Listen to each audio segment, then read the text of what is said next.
Well, good afternoon, everybody. My name is Don Vincent. I'm the publisher here at the Daily Line. Welcome to another episode of the Press Box. Today, we are joined by Alex Nitkin, our editor and City Hall reporter, Ben Szalinski, our legislative reporter covering Springfield, and Daily Line alumnus Hannah Meisel, who's now with NPR. So welcome, everybody.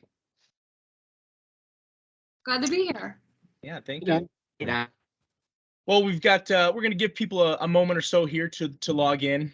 We've got a pretty big attendance list today, so just bear with us just a few moments as we continue to allow people into this call. But we will be breaking down and pulling back the curtain on the spring legislative session today. Both Ben and Hannah were covering it in detail these past few weeks, so lots to learn, lots to cover. But I do want to thank everybody for joining us today. Whether you are a new member of the Daily Line or just learning about us today, we have a lot of new folks that have signed up today. So great to have you all with us. As a kind of go forward throughout the call, if you have any questions, please look to the chat window. You can throw in your questions there, and we will get to them either at the end of the call, or if it's timely for the discussion that we are talking about at the moment in time, we will try to answer that as we go. So please use that chat window as you'd like, and if we obviously if we are missing something in the discussion, feel free to throw it in there as well. But thanks everybody for joining the call, and Alex, take it away. All right. Thank you, Don. Hello, everyone. As you mentioned, I'm Alex Nitkin. I'm editor of the Daily Line and City Hall reporter. Really excited to have everyone here for a somewhat more rare Springfield-focused edition here of the Press Box. If those of you who have not seen these before, essentially we do a Press Box 1 hour, just sort of loose panel, typically every month after every city council meeting, and sort of break down what happened in city government. This is going to be very different because I am going to be I'm a mere outside observer probing these two experts over here for everything that they know about this very rigorous session that they experienced. So first, Ben Szalinski, your first Press Box with us. I'm so glad that you're here and for all of the amazing work that you've done. How are you doing? I'm doing good, Alex. Thank you for putting this together. Of course. And Hannah Meisel, so excited to have you back, former Daily Liner. Have you guys caught up on sleep since Friday, more or less? I think I finally caught up on most of my sleep, but it was a doozy. It truly was. Okay, it sure is. So it took a few days. I bet. So I was trying to help just watch and cover a few things on Friday, and Ben and I were in communication, and at 11 p.m. I was like, I can't do this. I got to turn in. And he was like, all right, see ya. And then the next morning, I see his tweets from 6 a.m, like going strong. I don't know how you guys do it. I'm certainly glad that city council stuff doesn't usually go until 1 a.m, but we should jump right into it. This is our basic agenda, stuff we're going to talk about and go through from the session, budget, and sort of the economic package that passed, and then public safety legislation, which I think were some of the big high-profile takeaways that people may have already heard about. We're also going to talk about some of the more under-the-radar things that maybe haven't gotten as much attention as they deserve, one of them being the Unemployment Insurance Trust Fund and the big debt that remains there, and then run through some other bills that passed and didn't pass, and then what ended up not making it to the finish line and what that could mean. And we'll wrap up by sort of casting forward to June 28th in the primary and what this all means politically. So let's jump right in. Ben, could you, I think that the thing that I was struggling to keep up with was, so the governor comes out with his budget proposal, and then eventually you have these other different iterations. You have a House proposal and then a Senate proposal. Can you just sort of walk us through how it all converged in the budget that we ended up getting? Yeah, there was a lot of different proposals. First, starting off with what Governor Pritzker proposed in his annual budget address at the beginning of the year. And really the biggest differences came down to the amount that was proposed in the tax credits. The final budget so far seemed to be largely in line with what the governor had wanted to propose back in February. But the tax credits was really the biggest difference. So back in February, Governor Pritzker initially proposed a $1 billion tax credit plan to try and save families and people who are struggling with the consequences of inflation money during this period of high inflation. Now, this was before Russia even went to war in Ukraine and threw gas prices, sky high. So over that time, there was obviously a lot more calls to do more to help families struggling with inflation, especially on the gas price front. So ultimately, towards the end of session, we really ended up with two competing proposals near the end, basically between the Senate Democrats and House Democrats, as far as what they want to do with the tax credits and how much. So Senate Democrats proposed $1.8 billion of tax credit relief in the forms of some direct checks to people. I think their initial proposal was around like $100 per individual filer. And then you would get an extra bonus if you had up to like 3 dependents or something like that. House Democrats took a little bit more of a conservative approach, and they went with $1.4 billion, and they really focused on a lot more points to, it felt like expanding more tax credits, expanding the earned income tax credit to a much higher rate, a little bit higher rate than what Senate Democrats proposed. So those were really kind of where we were at within the final week left to go before session. And even the Senate or the House Democrats went as far enough to post a budget late on Wednesday night as far as what their final plan was, and along with a final tax credit plan as well. And there was a little bit of concern, I think, among some people in the state House that there could be some disagreement between the House and the Senate, which would certainly be unusual given the 2 Democrat-dominated chambers with supermajorities. But eventually Thursday afternoon, they were able to hammer out a deal for a $1.8 billion tax relief plan with Governor Pritzker, and we finally saw the results of that late Friday night and Saturday morning. Nice. So Hannah, I think that a lot of Pritzker and the Democratic leaders' messaging on this has been focusing on some of the like longer term, fiscal responsibility pieces of it. Putting, was it $1 billion additional into the state's rainy day fund, which now brings it up to what, $1.02 billion in it. At this point, I think there were about $20 million, which is enough to, I don't get my decimals right there, but there was about $20 million there, which is enough to fund the state government for what, like an hour, and now it's billion. And then in addition to that, the sort of extra pension payment beyond the statutory amount. Can you sort of put in perspective like how big a deal that is, how sort of proud the Democratic leaders should be for that, and like in the context of all of the state's fiscal issues, how much of a difference is that really going to make? Yeah, I mean, this is a very big deal. This is, the rainy day fund has for decades been a joke.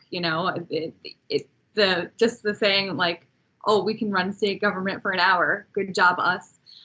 Putting an extra $1 billion in there is, it's a good thing. It really is. And I think no matter where you fall on the political spectrum, we should be glad about that. Now, of course, it really does not have to do with, our fiscal savvy necessarily. It's just, it is a lot of luck having to do with the revenue, the state, revenues above and beyond what anyone would have expected.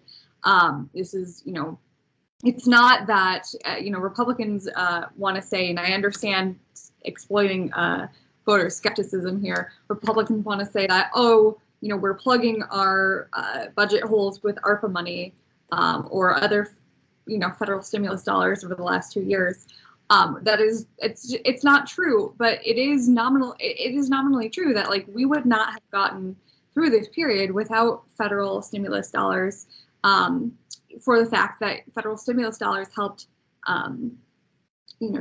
regulate the economy, to kind of, normalize the economy, so folks would feel comfortable spending, money, and so consumer confidence, equals a lot more state revenues.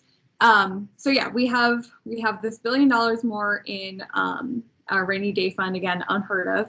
We're also putting $200 million more in our long-term, above and beyond what's statutorily required to put in our pension system. That's on top of a $300 million spending from ARPA. Again, this $8.1 billion pool of money that we got from the federal government last year.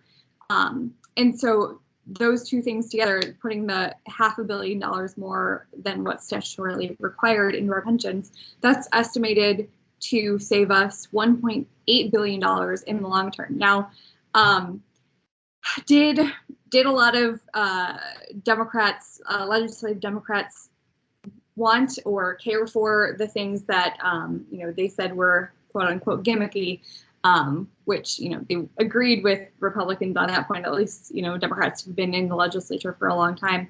No, I mean, I spoke to two Democratic lawmakers last Thursday night after the two legislative leaders and the governor introduced the top line.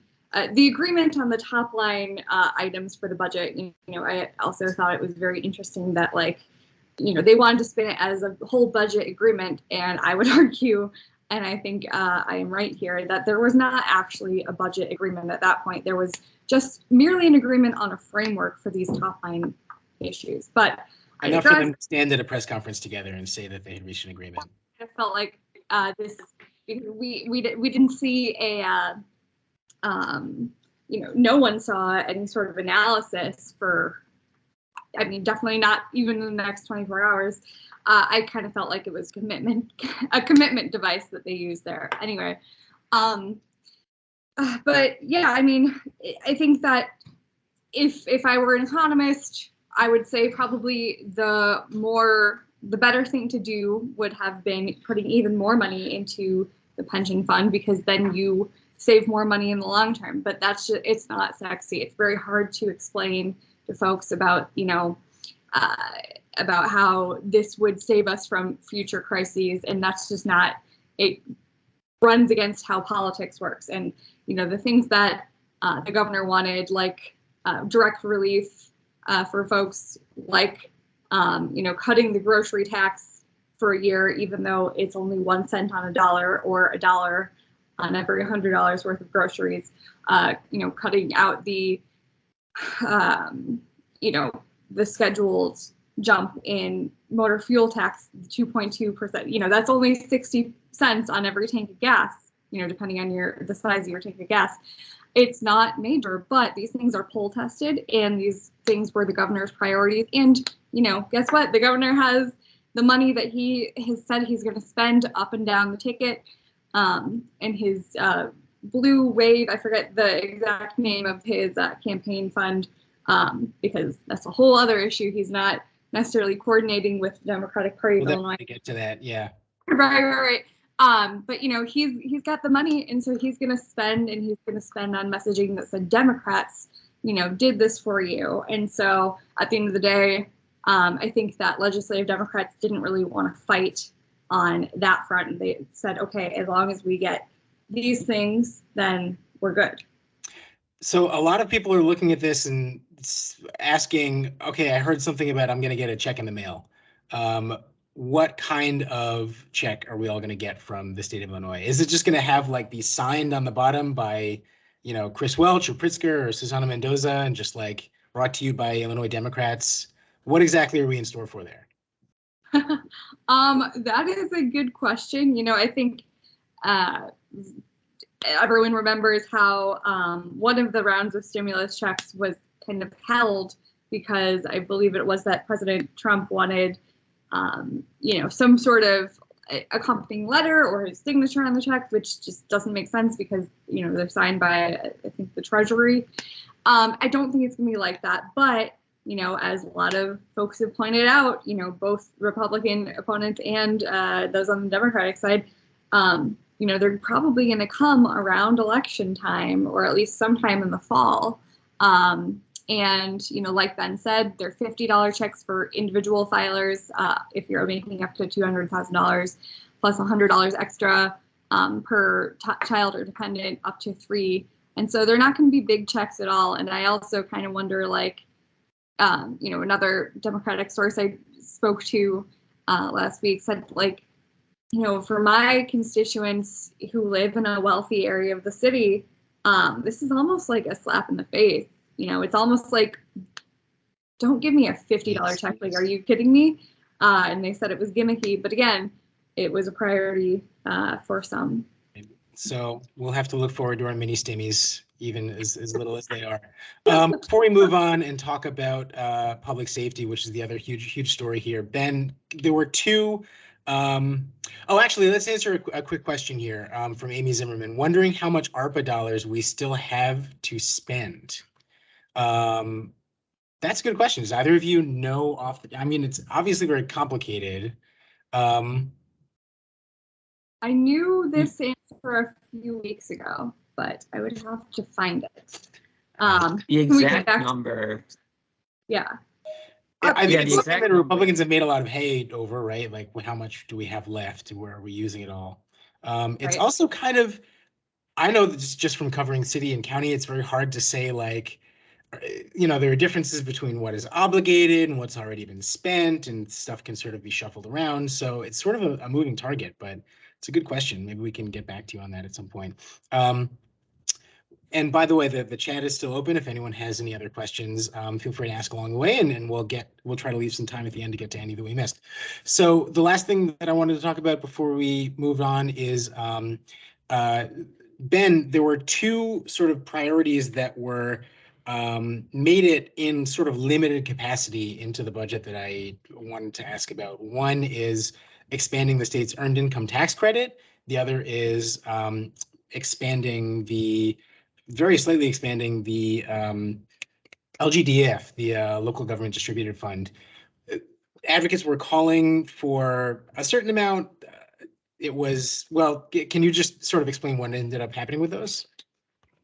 Sure. On the earned income tax credit, advocates and some lawmakers, in fact, a majority of the lawmakers in the General Assembly, I believe, even sponsored bills to boost the earned income tax credit funding level up to 25% of the federal tax credit. So this was a big priority for a lot of groups, saying that this is a big anti-poverty tool, is really how they build it. They said putting this money back in the people's pockets. The people who benefit from this tax credit are people who really need that money. And these people almost have no choice to spend that money. So it's a good thing for the economy, because they're going to get the money back that they saved on their taxes, and they're going to put that into childcare or, you know, buying more at the grocery store or something that addresses one of their needs. And that's really how they build this, is if you save more money in this tax credit, you're going to be putting more money back into the economy, and because these people have no choice but to spend that money. So they really were looking at 25%, it seemed, largely because they kind of viewed that in some ways as a compromise, is what Representative Carol Amons told me in the story I did last week, because many other states have their income tax credit up as high as 40%. California's is above 80%. And there's several states on the East Coast that are around 35 to 40%. So us having an earned income tax credit at 18% is actually kind of on the lower end compared to most other states. So 25% was a really important number, because it would boost us higher and kind of put us a little bit more towards the middle of the pack as these other states. Now, when it kind of came down to proposing these tax credits in the tax relief plan, the Senate Democrats started off with increasing it only up to 19%. And which the House really seemed taken aback by, and the advocates really continued to push in the early part of the final week of session to boost that tax credit even higher. And they were insistent that this was not going to be the final proposal. We would like to see it higher. And we came out with a 20% earned income tax credit funding level, as far as that number goes, but it also now expands it to people between ages 18 and 24 who qualify and are under certain income levels, as well as people above age 65. So I think one of the numbers that was put out there was this is going to be about 40% of the people in Illinois would be able to benefit from this tax credit expansion in some way. So this is probably one of the bigger wins for actually providing direct tax relief to people through this tax relief plan. And then real Now, GD, I'm sorry, go ahead, Hannah. This, if if this would have been the full expansion that was being advocated for by House Democrats, that would have expanded it all the way to 25% of the federal EITC within 3 years. It would have meant, I think, an additional 3.6 million Illinoisans that could have, been on EITC, I believe. No, sorry, 2.7 million Illinoisans would have been newly eligible for the earned income tax credit. That number is going to be a little bit lower, but it's a pretty massive expansion when you think about one, like Ben said, seniors over the age of 65. Then also two, folks who are not citizens but file a tax return, which is a lot of people. Also not a mutually exclusive group. When you think of, for example, older immigrants who come to this country and, it's not like they have been, saving for retirement their whole lives. They have to work.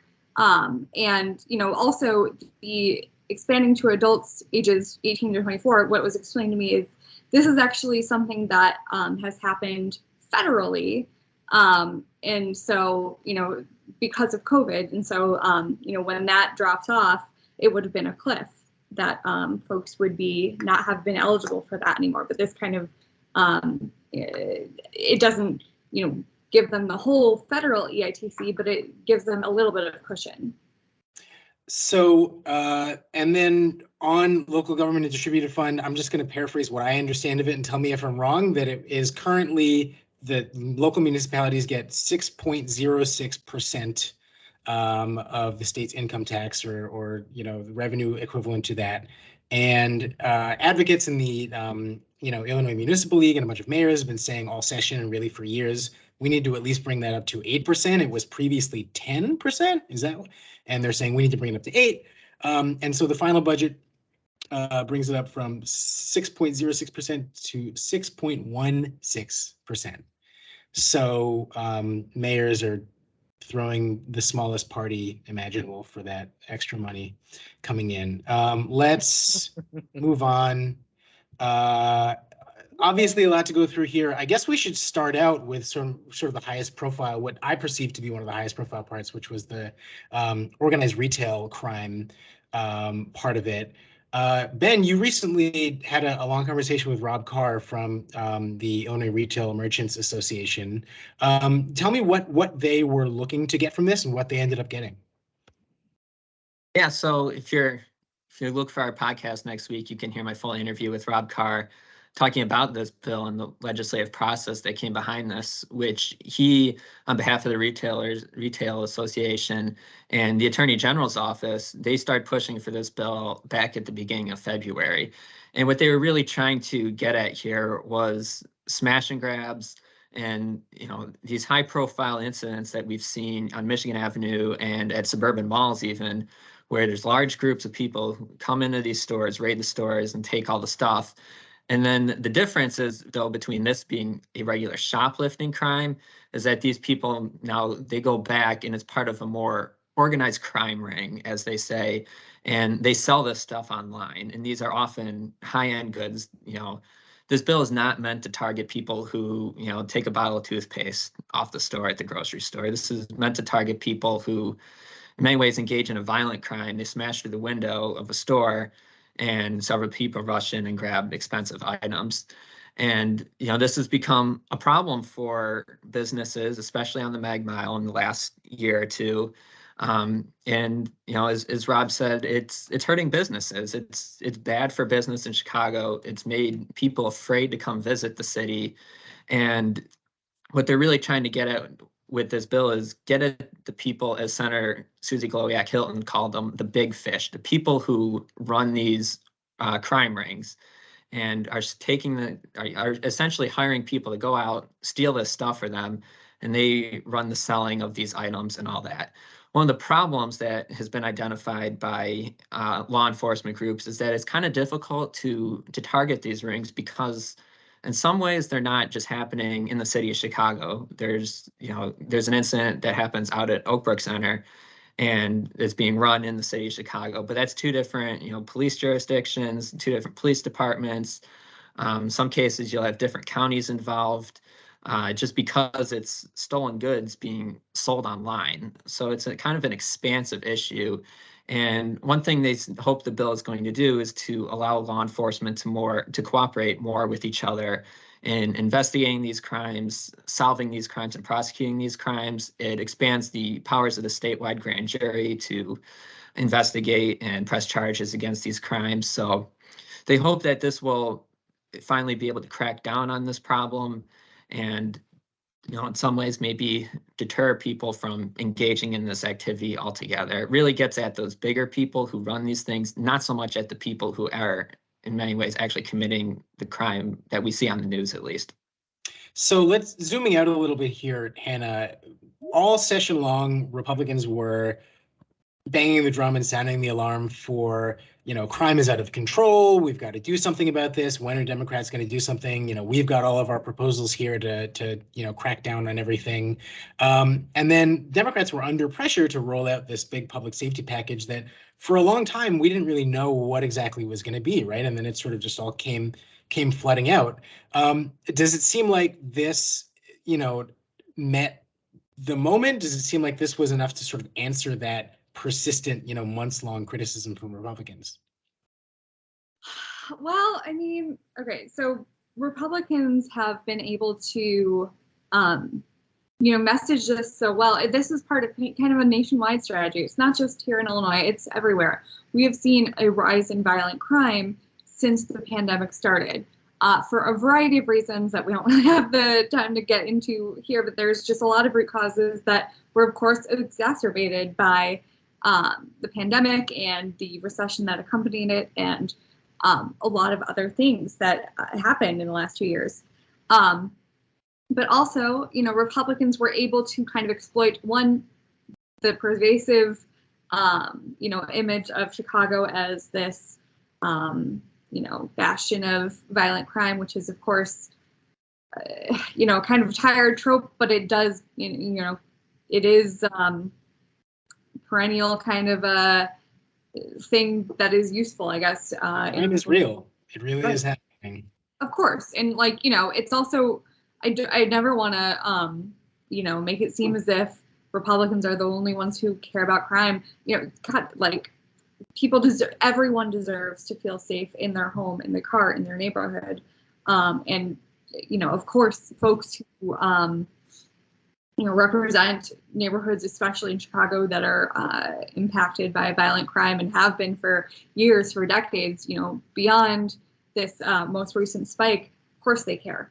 But, Republicans have had this very useful tool in the so-called Safety Act that was pushed by the Black Caucus in the lame duck session early in 2021, kind of a parting gift from former House Speaker Mike Madigan to shepherd that massive, massive piece of legislation through, along with two of the other, four so-called pillars of the Black Caucus agenda during that time.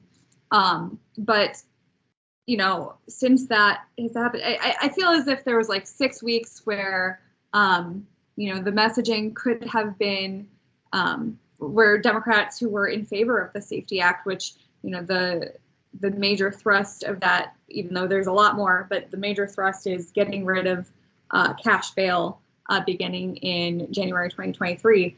Of course, has not gone into effect yet, but there were 6 weeks where the messaging could have probably come together, but instead, Democrats didn't really have a unified messaging, and so that allowed opponents of the bill to kind of coalesce around this their messaging, which is that cashless bail makes everyone less safe, and violent criminals are going to be let out of jail, and when they shouldn't be, and that judges are going to have less authority to say, who should and shouldn't be let out of jail based on whether they're a risk to the community. And so it's been, a kind of a failure of messaging, and Democrats acknowledge this, and they acknowledge that Republicans are kind of winning the messaging battle here.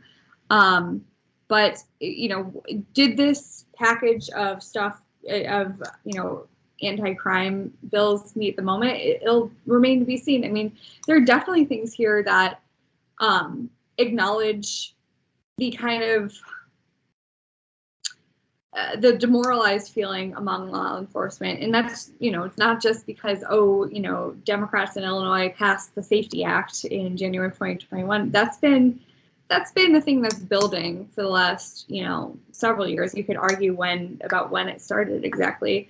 But, the demoralized feeling, that's been around. And, you can argue whether, it's kind of a self-fulfilling prophecy of, many, years and potent examples of quote unquote bad apples. But no matter how it started, the result has been, a kind of a mass retirement, early retirement, and leaving, law enforcement of, folks who probably do want to do a good job but feel unsupported.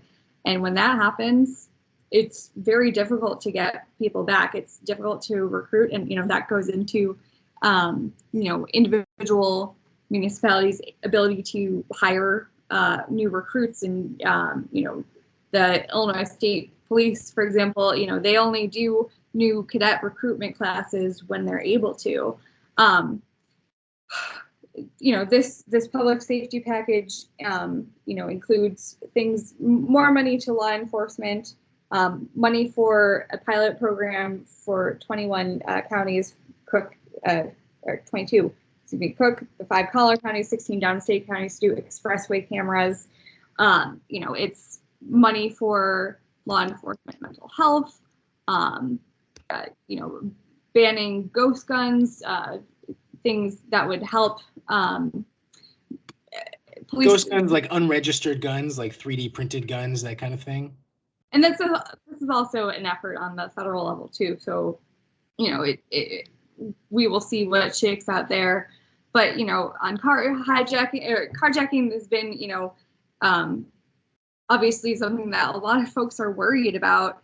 A piece of legislation allows for the expanded use of these, drug task forces that already exist to kind of expand their use for law enforcement entities to kind of work together on that. Does this all meet the moment? I don't know. It really remains to be seen. Obviously, these are things that are targeted. It's kind of if you want to, one of the best explanations I think I've heard over the last few weeks is like, this is we need a two-pronged approach to law enforcement and criminal justice. Like, obviously, things that are, it takes a long time to kind of right a ship and turn things around in the community. And it's very difficult when you're, when you exist in a political system that rewards, quick action and, tearing down programs that aren't working fast enough, quote unquote fast enough. Checks. Right. But, the kind of progressive things that Democrats have wanted to put in place and have put in place, it takes a lot of time and money and consistent, effort. And when those things don't work right away, obviously, opponents can say, oh, well, that's not working. But you need both, because you also need direct support to law enforcement for them to be able to do their jobs and actually fight crime and, things that are going to work faster. And so you need both, but it's really hard to strike a balance when we live in a political system that does not reward long-term kind of thinking. You touch on something that makes this conversation a lot harder, and it's these sensitive questions about like who really cares about crime and sort of what their motives are behind this. So before we move on here, I want to talk about this. I don't know if I would call it a speech, an argument between Justin Slaughter, who is really one of at the tip of the spear of the Safety Act and this package of Black Caucus legislation that passed a year and a half ago, who has been on the defensive this whole time. Before we sort of get into what he said, Ben, can you just sort of catch us up? I think this really got lost. What was the actual bill amendment that he was trying to propose when he got up at 4 a.m. and filed this thing? Yeah, this was something he called a trailer bill, a clarification to the Safety Act. And it was really only on a few parts. It wasn't like a big clarification for the entire act itself. And it hit on, that there's a part in the Safety Act where a person is allowed 2 days of movement if they're on home confinement monitoring for a crime. This would create it instead of 2 days, it'd be 2 periods. What 2 periods are, we don't really know. Another part essentially rewrote what was already in the existing law in terms of electronic monitoring, and essentially, how these people who have been arrested are supposed to be staying at home essentially while they're awaiting trial, are to be monitored, I guess you could say. So he called it a trailer to the Safety Act because it did clarify some parts of the legislation. But I think it was really not so much the bill that angered Republicans. It was what Justin Slaughter said in his closing remarks afterwards that had people upset. He said, that the Republicans are continually trying to solve crime and public safety issues through, old policies of locking people up, putting people in jail, and mass incarceration. And, he referenced lots of different old historical policies that Democrats now believe have failed and have caused us to have public safety issues and have done nothing to reduce crime levels. So he criticized Republicans for saying that, but he also said there's a bad stench of racism coming from that side of the aisle, the Republican side of the aisle. And I think that's what really got them fired up, because he, in many ways, accused them of, pushing racist ideas or ideas rooted in historical racism. And it was, I think part of it was also maybe the time of day. It was 4 o'clock in the morning. We'd been in session for hours at that point. Republicans just started yelling back at him, that he's wrong.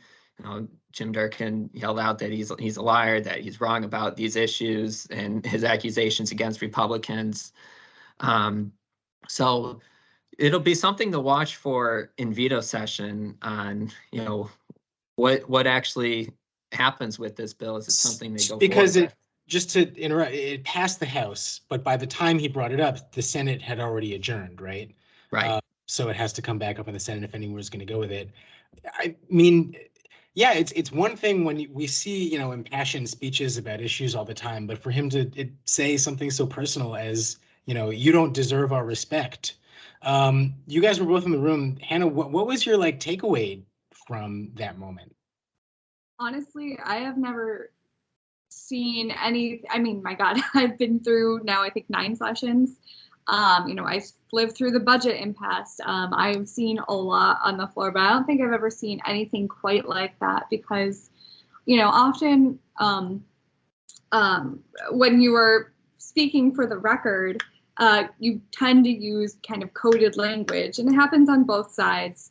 But, Justin Slaughter, you just kind of let it rip. And I think that there's arguments to be made on both sides that what he said was not quite fair. I don't think that, he truly means that every, single Republican in the House is a racist. That's not, but he's also been fighting against, the messaging on the Safety Act for 15 months now. So I just want to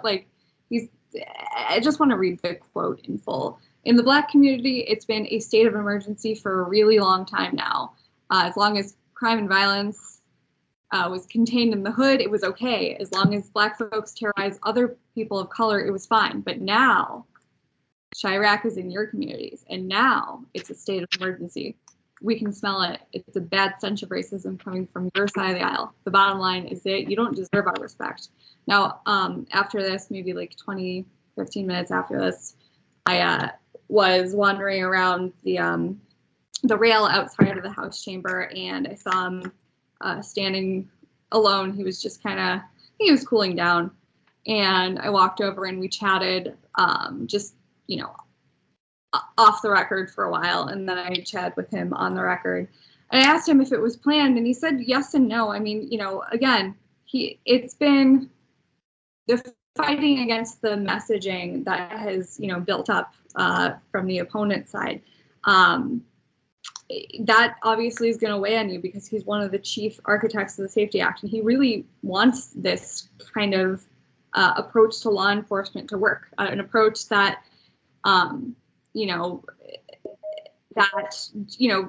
will, is something that's backed by research that says, like, instead of, the nonviolent criminals, if they're going to be arrested, let them go so they can, go back to their jobs, their lives, so they won't, their criminal mistake won't compound on them and then, leave them homeless or jobless or in deep, deep debt.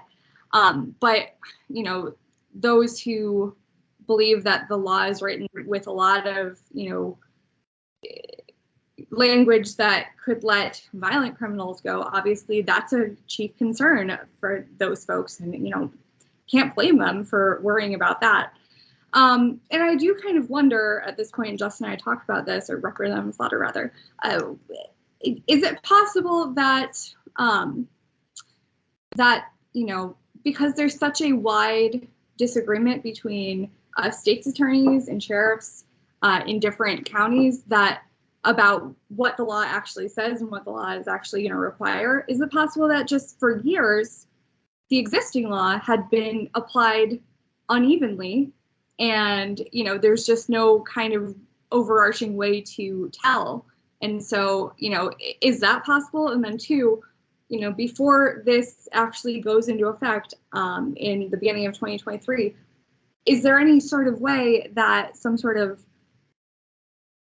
disinterested party, a nonpartisan kind of group of, experts in law enforcement and constitutional law could take a look at this and say, actually, this is the correct interpretation. You guys are right on this point, you guys are wrong on this point, and this is actually the correct interpretation, before this actually goes into effect. Someone say, well, wouldn't this be the job of a Supreme Court if, if there was a lawsuit? But, that hasn't happened yet, and time is kind of running out to see, what is the actual true interpretation of the law, because this is going to be a massive institutional change to the system, and you would hope that people are, going to be more on the same page in 8 months than we are now. Right. I think that, yeah, point being, there are such long feedback loops for understanding if a lot of these programs work. We'll have to see in the coming months and years if crime does go down, and then any number of people could take credit if and when that does happen, as we've also seen before. Let's move on. Time is winding down. We have a ton more to talk about. This was something that I think was really undercovered and one of the big unanswered questions when session adjourned, in the wee hours on Saturday. The Unemployment Insurance Trust Fund, there was, I think, $4.5 billion in debt that was just unanswered for through session. It was this sort of ticking time bomb. Ben, can you just sort of like walk us through what the General Assembly did and didn't do about this? Right, it was $4.5 billion that was unanswered from even last session, and that was kind of one of the reasons it was so controversial this year, is because Republicans pointed out that they said, hey, we should pay this off now in 2021 before the interest starts taking effect. Well, the interest has taken effect. It's I think several $100 million. $2 million a week, I think, is the number that we've heard from the comptroller's office. Yeah, I'm not sure exactly. Hans says yes. Okay, so, but that was kind of where this problem started and why it became a controversial thing this year. So fast forward to this year, essentially the U.S. Treasury Department gives states notice that they have until April 1st to decide how they're going to use ARPA money to pay down this sort of debt. And it essentially gave us here in Illinois about 2 weeks to figure this out, apparently. So what Democrats decided to do through the agreed build process was to use $2.7 billion from our American Rescue Plan funds to pay down part of the debt that we still had in this unemployment trust fund, which was about $4.5 billion. So using that left us with a $1.8 billion debt that we still have today, and it's left unaddressed. Republicans say it should have been paid down in full right now this year. That's what they said last year as well. I know there's some thought among Democrats that, we want to use ARPA money for other things, and that was also reflected in the budget because it did go towards hotels and restaurants. But nonetheless, we still have a $1.8 billion debt that we are left with. And if it goes on past the deadline that used to be July 3rd, but has now been changed off to January 1st of 2023, there'd be some more consequences for businesses and people who receive unemployment benefits, with higher taxes on businesses and some benefit cuts as well. And in this agreed bill process, you have lawmakers, you have representatives of labor, and you have representatives of business. It's kind of, in some ways, a secret about what's going on in there. We're not exactly sure, but it's come out a lot more in the last few days, where labor and business groups have said we're at an impasse over how we are going to fix this problem. So lawmakers have until basically the end of the year to solve this problem, which is a good thing, because there was no way they were going to want to come back and solve this before July 3rd, right as they're trying to face primaries. So this is something that they presumably have to deal with when veto session comes up in the fall in November, before consequences are triggered in January next year, that are meant to design people to get the parties to negotiate at the table with each other. So Hannah, then what are the options that are on the table right now? Does either side see sort of a way out of this, or where does this leave us right now? I mean, what's happened in the past is that, both business and labor will have to take a hit. Business in the form of increased, basically payroll taxes that, goes into the unemployment insurance trust fund that pays out, unemployment benefits.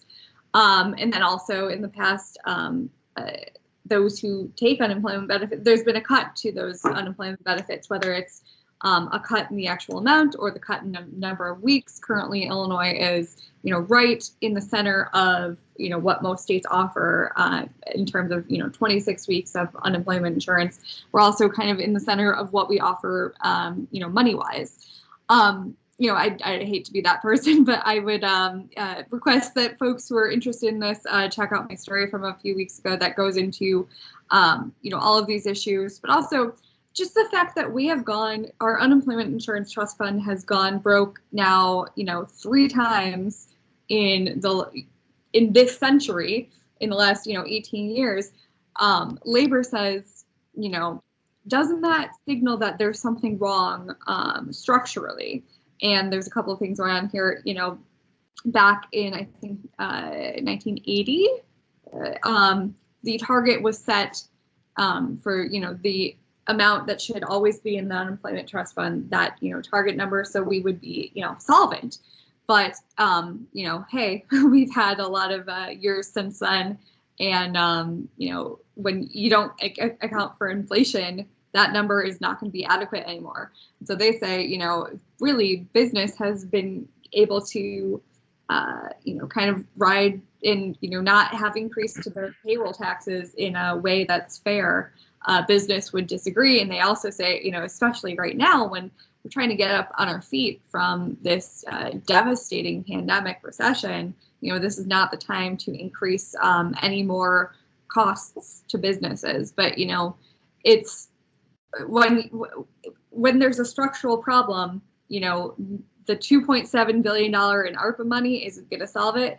Neither is, adding any more money from either ARPA or Illinois' general funds, because no matter what, that structural problem is going to exist. And so there has to be something done to address that problem so we don't go broke again. However, there does not seem to be much appetite for it. So I don't know, if I were predicting, I think that, we are world champion can kickers in Illinois, and I vote that we, look up what can kicking is in Latin, and we change our state motto to that. All right, that's definitely something we'll have to keep watching. And thank you, Don, for posting in the comment in the chat here on the side. You can see that great story that Hannah wrote that she mentioned. By the way, in the couple minutes we have left, if anyone has any questions, now is the time to write them would be happy to, I was going to say I would be happy to answer, but I would be happy to kick it over to either of them so that they can answer because they probably know. So let's just quickly run through.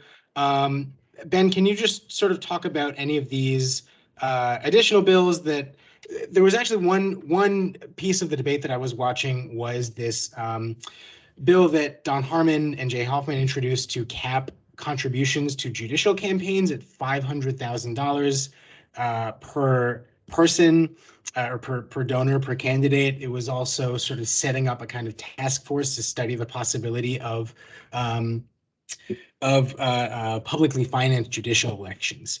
And the argument here was pretty straightforward, is this is a good government campaign finance bill. We're trying to restrict the amount of dark money and, trying to prevent people from being able to buy judicial elections.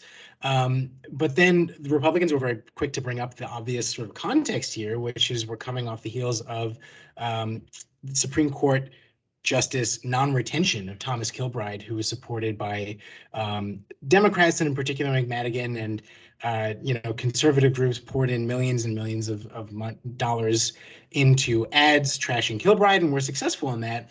And so Republicans were saying, it's clear what happened. You've always been able to, through the Cook County Democratic Party machine, judicial slating process, have always been just able to choose who you want to run any of these positions. Suddenly, for the first time in memory, you see a race that you don't have dominion over because, as Deanne Mazzocchi put it, finally, like, independent money is coming into it.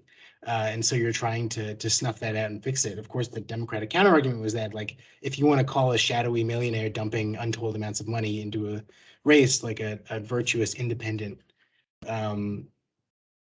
source of money, he disagreed with that. So it went through. That's something that we're going to see play out in future judicial elections.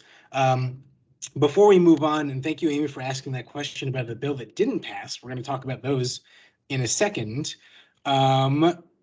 Why don't we, so of the 3 bullet points on here, let's get to one of them. Ben, I'll let you pick. Which of those 3 did you feel like, I don't know, caught your interest or you want to highlight? I think or anything else? The prisoner review board appointments is definitely one thing we'll remember from this session. There's obviously, it goes back to this conversation over public safety and the safety of our communities. And Republicans believe that Illinois' prisoner review board has allowed people to get out on parole who shouldn't be. These are people who, in some cases that they'd really like to highlight, people who were sentenced to multiple centuries in prison. They murdered several police officers, several people. But the prisoner review board decided they were fit to be granted parole and to be released into society. One of those instances, one of those people ended up escaping, and he ended up being caught, sent back to prison for violating his parole. But I think it's a larger part of the conversation here around public safety, and Democrats even joined in with Republicans and rejected 2 of Governor Pritzker's nominees to the board because they took votes that essentially allowed some people who were sentenced to long terms in prison to be released. And I think, it's kind of where that election year stuff, starts to play in some of the lawmakers' mind that, do we want to take this vote? And, these people who've been heavily criticized for their decisions, do we want to keep them on the board? And it seems like Democrats decided they'd rather see some new nominees. So on Friday night, we did see a few new people from Governor Pritzker to get the board back to a quorum with 8 members now. One of them was Governor Rauner's former chief of staff. Both of these nominees on Friday, though, went through unanimously. So at least for now, that issue on the prisoner review board is temporarily over. I'm sure there's much more to talk about there, but let's talk about the bills that did not pass, starting with the Russian divestment bill. Ben, this passed the House, but it just never made it to a Senate vote. And can you also just sort of tell us what it was quickly? Yeah, so the bill passed the House on Tuesday or Wednesday, I think, 3 or 4 days before session ended. And it seems like the reason it just didn't pass is because it ran out of time and it ran into the legislative schedule. There was nothing controversial about the bill with lawmakers. Speaker, Senate President, and Governor Pritzker both said they would advocate for this sort of legislation. The bill essentially did a number of things. Mainly, it would require the state to add any company that does business in Russia and Belarus to be added to the state's prohibited investment list. We have this investment with Iran already, and I think Sudan is on the list as well. And it essentially is kind of a symbolic way of saying that Illinois is not going to invest in companies or anything that could direct financial resources to the Russian government or the government of Belarus because of what they're doing here in Ukraine. There was another part I thought was interesting just because it addressed some of the election concerns. Russia hacked into our election system back in 2016. This, I think, would create a task force to kind of study what are we going to do about our infrastructure in the event of a cyber attack, especially ahead of the 2024 presidential election, where Russia would have some interests. Another thing that did not, so it sounds like, by the way, it was not controversial, but it just didn't make it in part because it was mostly symbolic stuff. So can sort of understand how that might fall down the list of priorities. I guess there's still time for it to come back in veto or at a future time, although who knows what the situation in Ukraine will be at that point. There were one bill that did pass that was on that last slide we didn't get to, was a bill to allow DC Department of Children and Family Services caseworkers to carry pepper spray. Hannah, there were at least one other bill that was trying to address the sort of DCFS all-around crisis that did not end up making it, right? Can you talk us through that? Right. In the past few years, and most recently, I think is in February, it was very close to the budget address, DCFS investigators have gone into homes and been violently attacked. The first case of which that person was in, I believe, I have the facts straight, the person was in a coma for a very long time and ultimately did die. And then the more recent attack, the person died very quickly, from the injuries they sustained. It's just awful. I mean, being a DCFS investigator is inherently dangerous. It, of course, is sad that it is a job that is inherently dangerous. But, the pepper spray thing, it did pass. I think a lot of folks view that as kind of a, wow, thanks so much for your concern kind of deal. But the other bill would have been a penalty enhancement that would have kind of treated injuries, attacks on DCFS workers just as if you had attacked a law enforcement officer. This has been something that's been talked about, the governor's office was supportive of, but ultimately never really received a hearing. But in the wee hours of the Saturday morning, I was talking to people who said this is like they were convinced that it was going to come up for a vote despite never really having received a hearing, using kind of the parliamentary procedure move of a House a floor amendment instead of a committee amendment. And groups like ACLU were totally up in arms about how this being moved without a proper hearing. And ultimately, though, it was not called. And I think that kind of goes back to the reticence of Democrats to consider anything that is akin to a penalty enhancement. And so we'll see what happens in veto session. But ultimately, I'm not even sure that folks who are deep within DCFS necessarily wanted something like this. And viewed it more as window dressing. Mm-hmm. So Michelle has a question here. I believe Senators Meg Capel and Karina Villa had introduced a legislation regarding children's mental health. Does that ring a bell for either of you guys? And she asked, did that end up going anywhere? The context being the governor launched a children's behavioral health group. Yeah, the governor at 11, he was touting investments in children's mental health. I'm not sure if this is the exact same thing. I do remember that committee, Michelle, and I remember watching it, and your very emotional testimony, if I'm recalling correctly.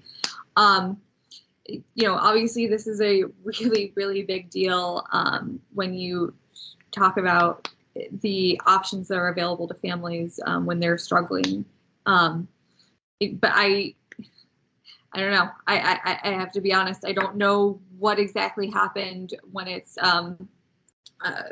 when we're talking about within the contours of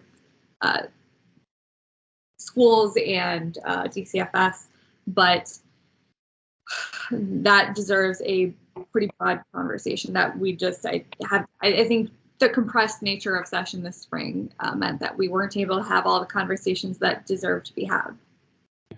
So that's one of the many, thousands of bills and initiatives that we're going to have to be trying to follow more closely going forward. But we're just about out of time here. I want to thank everyone again for joining us. Before we let you guys go, I want to just, looking forward to the election, we talked about some of the political dynamics of this related to crime, but just a sort of final word from each of you, starting with you, Ben, on just sort of a final thought either coming out of the session or what you are most going to, be watching. What are you going to be watching the most closely as we start to get into election season here?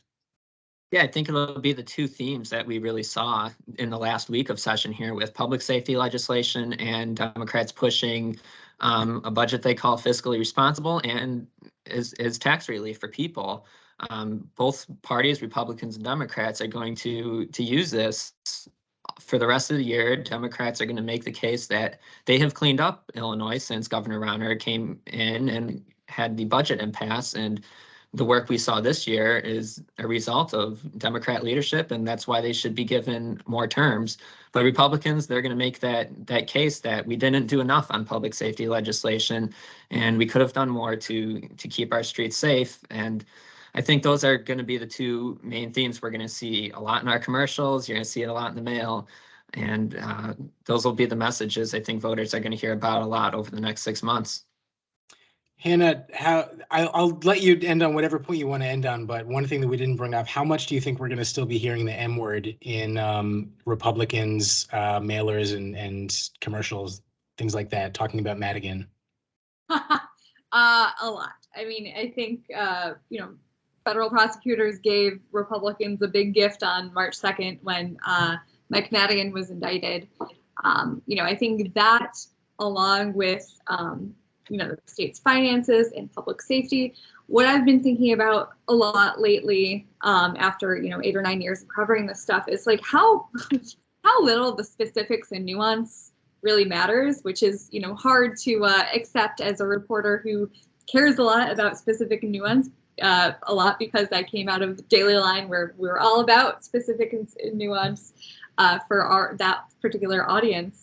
But about how little it ultimately matters when we're talking about electoral politics and how much messaging matters. And so it'll be really interesting to see whether the Democrats can come up with some sort of, messaging that can convince voters that, we're actually making progress out of our problems, whether it's corruption, whether it's fiscal mismanagement, whether it's, uptake in violent crime. And I don't know. I think, Republicans have the upper hand here. Of course, they don't have the power in Illinois. And it's been really interesting to watch Democrats kind of have to contort themselves to Republican messaging. And I do wonder what's going to come out of that in the next 6 months till November. All right. Yeah, us too. And please remind me to look up the Latin for specifics and nuance so that we can make that our official motto. Google Translate, I just tried it. It's not very helpful. All right. So thank you both so much to Ben Szalinski, a legislative reporter here at the Daily Line, and Hannah Meisel of NPR Illinois. I certainly learned a lot here. I hope everyone else did too. And yeah, I'll turn it back over to Don. All right, everybody. Thanks so much for attending with us today. I agree with you, Alex. I learned a bunch today, and it's amazing how much can fly by in these last few weeks that just go unnoticed and unreported. And it's great to have Ben and Hannah here to bring that all back up to the surface for us. There will be a recording of this event on our site. around 4 p.m. today. So if you haven't, if you missed something or missed the beginning, feel free to jump back and check it out. You can see that at www.thedailyline.com/pressbox. I will be sure to send out an email with that link as well. So be on the lookout, and feel free to share it with anybody. We will be back later this month with the press box for our city council coverage. So look for an invite there. And for those of you who are not currently subscribed to the Daily Line as a member or as a free review member, please sign up. We'd love to be sharing our content with you. You can feel free to reach out to me directly if you have any questions on that. But until then, thanks so much, everybody, and enjoy the rest of your day. Thanks, everyone.